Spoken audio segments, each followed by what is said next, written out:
My oldest son, David, is gay. We're about out of time. Okay.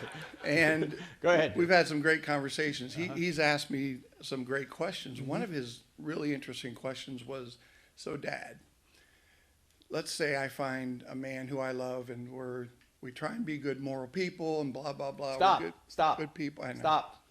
Stop. What does good moral people mean? Can I finish the question?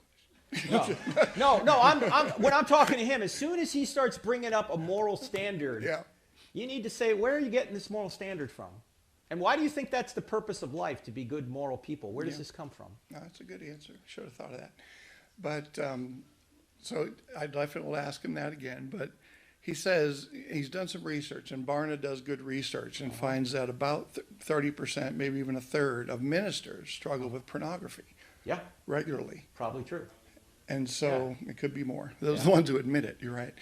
So he says, what if I have this loving relationship and maybe we have sex once a week, which is sinful. He's read the Bible too.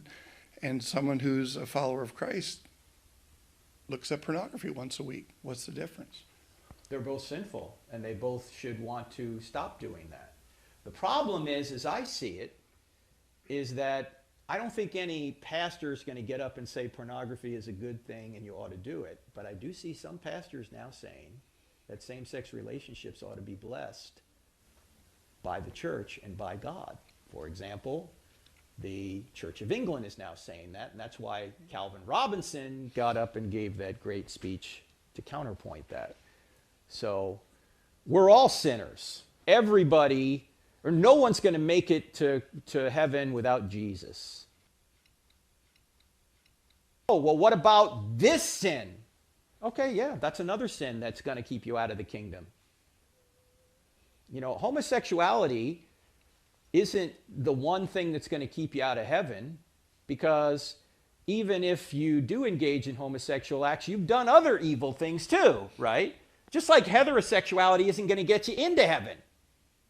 Because whether you're homosexual or heterosexual in your identity, your claimed identity, you've done evil elsewhere. So why don't we just talk about good and evil to begin with? And how are you going to have the evil that you've done atoned for?